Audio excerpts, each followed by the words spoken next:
Ladies and gentlemen, gather around the fireplace as Emily, John, and I count down our top 10 favorite movies of 2020. As we go back and forth, let us know what movies we missed in the comments down below. Thanks for watching.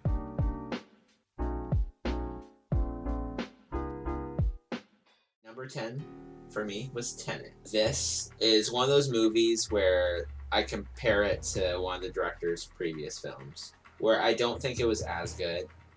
I don't think it was as good as Inception. Actually, I don't think it was as good as Interstellar either. But I like it that it took risks and presented bold and new ideas that we haven't really seen on screen. And it had obviously great set pieces, great action, and you could tell they didn't use a lot of CGI. It's those things about all Christopher Nolan's that you can always appreciate. It was a little confusing at times, but other than that, it was a solid Christopher Nolan movie. Not his best, but far from his worst. Number 10 for me is Ben Affleck's return to form in The Way Back. This movie deals with a lot of personal trauma from Ben Affleck's life. He deals with alcoholism, and you throw in a cool bunch of basketball scenes in the mix. Ben Affleck is at his best in his acting range throughout this entire movie. The only thing that makes this movie a little more on the negative side is that I wish the characters that weren't Ben Affleck were a little more well utilized and well written. They were cool, but I wish they had more depth to them. Also, this movie is very generic, but it's simple and it got the job done. So number 10, The Way Back. Listen to me. I want every one of you to reach in your shorts right now and tell me if you find a pair. Because right now you're playing like a bunch of fucking pussies. And that's the truth. Next time 32 goes over your back like that, put a fucking elbow in his stomach. Yes, coach. And if Childress tries to put you on a poster like that, you hit him so fucking hard he never comes down the lane like that again. I got you. Have a little fucking pride. I don't give a shit if we lose every fucking game this year. I will not coach a team that has been out toughed. All right, let's go. Fuck yeah, man. Here we go. Team on three. 1, 2, 3.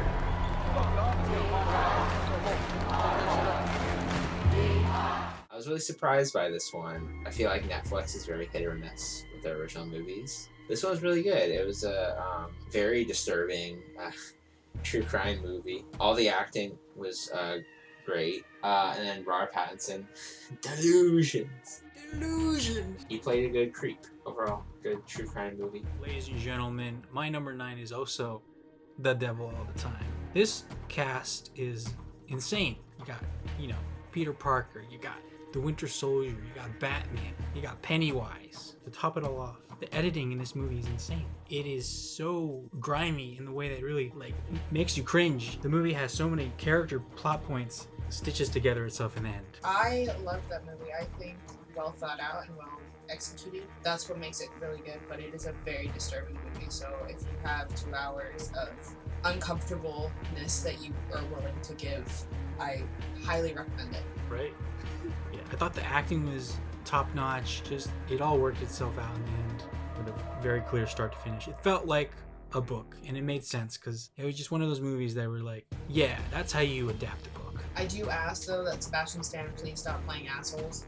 I really, really, really, really, really would appreciate if you stop doing that. Hear that, Sebastian? We'll tweet at you. Join Mandalorian already. He's a nice man. Ladies and gentlemen, that was number 9 for me. Back to you, John. What's your number 8? Number 8 for me is Onward. I think it was a very fun and enjoyable movie. And then the ending hit me way harder than expected.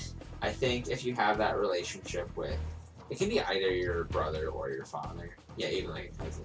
That's just really close to you. It was a fun movie that I wasn't expecting to hit the way it did.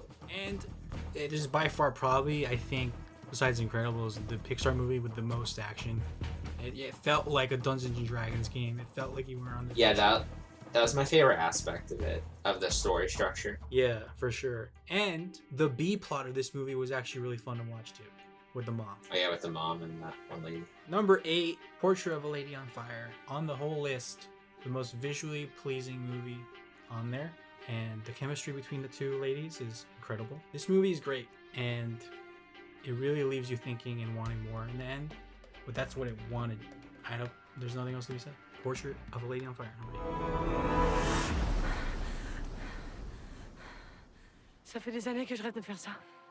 Mourir. Courir. I think it was the better of the two Pixar movies that came out this year. Just in structure, it had a better story. You know, it made you think more, you know, had those existential questions. Weirdly, I didn't cry. I think I was pretty close, but I think Onward was more emotional for me. But I think Soul was just the better movie. It just made you think about the big questions in life. And as I alluded to when I talked about Tenet, about how it wasn't as good as previous movies by the same director, I feel the same way with Soul. I think it wasn't as good as the director's previous works, particularly Inside Out, because I think that's where this movie will get the most like comparisons. I still think it was a very good movie. I think since it had to deal with a much more abstract concept, I think it was probably harder to pull off. So I get that. But it was a very good movie. Soul, best Pixar movie in the past few years since Inside Out. Okay, everyone, check it out. Number 7. You better move because it's First Cow. Everybody who knows First Cow knows what's up. Yo, First Cow is about a cow. And these two gentlemen, the unlikeliest of friends, they become friends. And you don't know where this movie's going. And then it does this cool plot. And it's like, whoa, hey, I have an idea, man. You're a cook. Let's steal the milk from this cow and make cool food and sell it to the townspeople. It's simple, it's nice, it's warm and bubbly, and I really like the movie. Very visually well done. This director needs to do more stuff, and the actors are they're just kind. On screen, they have great chemistry. Back to you, John. There's a lot of things I like about this movie. It could have taken a very obvious route, and also the sound design was really great. In the moments where, you know, you can't hear anything, and you kind of feel like you're deaf as well. I really liked when he doesn't learn sign language in the beginning. They don't have subtitles, so that you are just as clueless as he is. Yes. If you aren't fluent in sign language. I thought that was really great, so that you were also just as lost as he was. Because at first I was a little frustrated because I always watch movies with subtitles, and I was just like, I don't know what's going on. I'm not a part of the conversation, but I understood that was part of the point. It was because you needed to feel as isolated as he did, and I think that movie was spectacular. Yeah, Sound of Metal, probably the best sound design in the entire list. Also, guess what movie has the worst sound design? My number 6 is Tenet. Yo, if you know what Tenet is, you already know what's up. Tenet, bro, this movie has like no character development, but you come in for the big bombastic fun, the editing, the action. I couldn't explain the story back to you, but you know what it's about. It's about time travel. Number 1, Robert Pattinson. Bro, it's his time to shine. This guy is amazing. He's probably the best character in the movie. If there was an arc for a character, he has it, and this movie leaves you off theorizing. This movie is insane. Christopher Nolan's directing. I agree with your previous statement on this movie. This movie was one of the first he wrote, and you can clearly tell because I feel as if every other movie he's done has done it better. The themes he's trying to explore. Oh, I didn't know that was this is the first movie he wrote. Yeah. Don't you agree? It just makes sense. If it's the first one you wrote, obviously the other ones are going to be better. Because he's been wanting to do this for so long. Yeah, actually that makes a lot of sense. Because a lot of the complaints that people have about Christopher Nolan movies, about his stories, you know, underdeveloped female characters. Underdeveloped characters. Underdeveloped characters in general, yeah. Like, yeah, he got so much better. Like, Matthew McConaughey's character is great in Interstellar. But Dunkirk, I can't really relate back to any character. I can only name one, and that's Harry Styles. That's not character. Me? That's but yeah, I can't wait to see what Christopher Nolan does, but he's got to stop doing the same themes over and over again. But also, Christopher Nolan movies, you have to watch them with subtitles. That's not even a joke. From Dark Knight Rises to Dunkirk to this, I can't understand what Bane's saying without subtitles. I think this was a surprise hit. It was like probably supposed to be like a continuation of Universal's Dark Universe, but it was way better than it probably deserved to be. It was probably one of the best horror movies I saw last year. How her ex manipulates and abuses her. It sticks with you long after the credits roll. They humanized this movie really well. Yeah, for sure. They made you relate, so anybody can feel like they had an invisible man, not just a scary monster hiding around, and like any of the Dark Universe monsters would be. But this one was very, anybody could have that. You guys ready for this? This movie was amazing. Number 5 is Pieces of a Woman. Vanessa Kirby should honestly win Best Actress of the Year. She was incredible in her own right and on screen with Shia LaBeouf.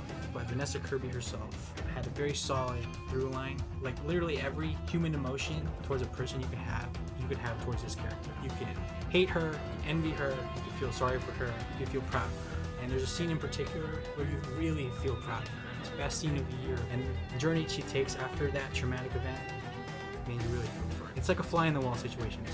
Anyways, Pieces of a Woman. Is this about money? No, Is it about what people think? it's about you. It's about you having to face I this. am and- facing this. I am facing it! I am facing this! Well, I don't think you are. We need some justice here. No, you need. That is what you want. That is what you need. That is your way. That is not my way. That is what you need. Martha, if you had done it my way, you'd be. RJCXD. RJCXD.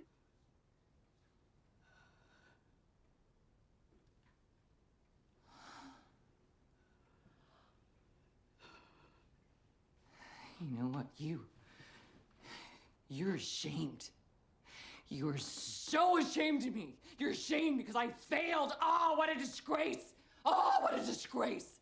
I failed. Number 4 for me was Portrait of a Lady on Fire. It was a very good movie. Had a good love story, and it was shot very beautifully, and the acting was top notch. Any scene in this movie, any scene between the two, the longing, oh, it's so good. Yeah, it was so realistic. Like, in most movies, there will be like a lot of dialogue. It's like, Yeah.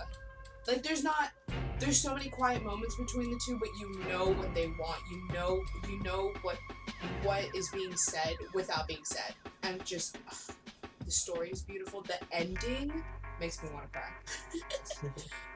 The ending is so beautiful. Oh God. this movie was really clever, and I thought the writing was very nuanced. There's a lot of scenes that have a lot of layers to it. Yeah.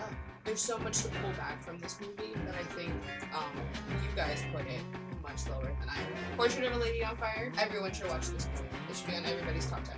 It's superb.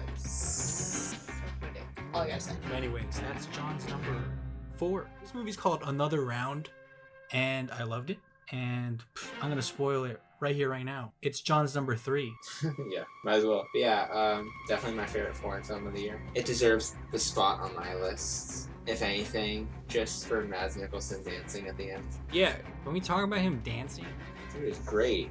They hype it up at the beginning of the movie. They're like telling him like, oh, you should dance. He's like, no, I'm not gonna do it. it's worth the price of admission. Whatever you want to pay the man to watch him dance. This movie does a really good job of not leaning again towards a certain way on alcohol. They don't want to, glorify it or make it overly negative on it. It's just stating it's there, it's in life, it'll always be in life. And here's what can happen. The classic tale of drink responsibly, and let's see if they try. And it's very entertaining. It's a very funny movie, but it's not, overly comedic. It knows what it's Yeah, doing. it's not like Hangover funny. Like it has its funny moments, but it's a very genuine movie. That was John's number 3. Now it's time for my number 3. Starring John Cena and Elizabeth Moss. This is The Invisible Man. Okay. So- God damn it, I hate you. The Invisible Man, bro, something we didn't talk about before is that this movie is an ode to filmmaking. The filmmaking in this is very creative because literally every frame, you as the audience, you're going to be like, is the Invisible Man here? And that's great. That's a fourth wall break of horror. Their use of the negative space, Yep. where you're like, oh, is the Invisible Man there? You're never like 100%. You're not always 100% sure. Yo, the Invisible Man scenes are sick. Like, they're great. Yeah, they're very intense. Although, yes, Elizabeth Moss, phenomenal. But Oliver Jackson Cohen, although you don't see him, his voice is haunting. He has a haunting voice, and it works so well in this movie. You know him from the Haunting of Hill House show. He's a great actor. Just wanted to give him a shout out as well, because he also makes this movie work really, really well. I think their dynamic works really well. Yo, shout out to Oliver. You heard Emily, Oliver. Bro, we got your back, so call me later. We'll discuss a movie deal. Andy Samberg and Kristen Melody, they're both great in it. Yeah, the great J.K. Simmons also had a great supporting role in it. It was just a very funny movie. It could be serious when it wanted to be, but overall, it was just a very fun movie. It's one of those movies that I think, like Groundhog Day, will stand the test of time. Where I could go back years from now and just, I could keep rewatching it, and it would never get old. When it came out was when everybody was getting a little fatigued from being locked inside their houses. It just gave you that little sense of like joy and happiness that we've been missing out for so long.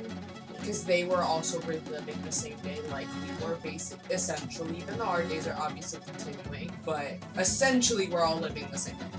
We're feeling that. We were feeling that sentiment, and so it worked really well. There's a bomb in the cake. Don't worry, I used to be a bomb guy. Oh my God! Very high on my list, and I was not expecting that when I started. I knew it would be good. I didn't expect it to be this good. This is one of the best character stories I've ever seen. Very clean arc. Riz Ahmed plays a character called Ruben. His normal world is that he's a drummer, and then all of a sudden, very real scene. Like, it was very realistic. He's not even doing anything. He's like folding shirts, and then all of a sudden, his hearing goes out. It does a very like clear-cut example of the hero's journey, where it's like, I refuse to believe this. And then he takes a shortcut where he tries, to get money, to get hearing aids. But man, the movie's use of that and a metaphor for drug addiction was incredible, because Ruben as a character was a drug addict. By the end, honestly, I was really proud of him. But yeah, Sound of Metal. That place will never abandon you.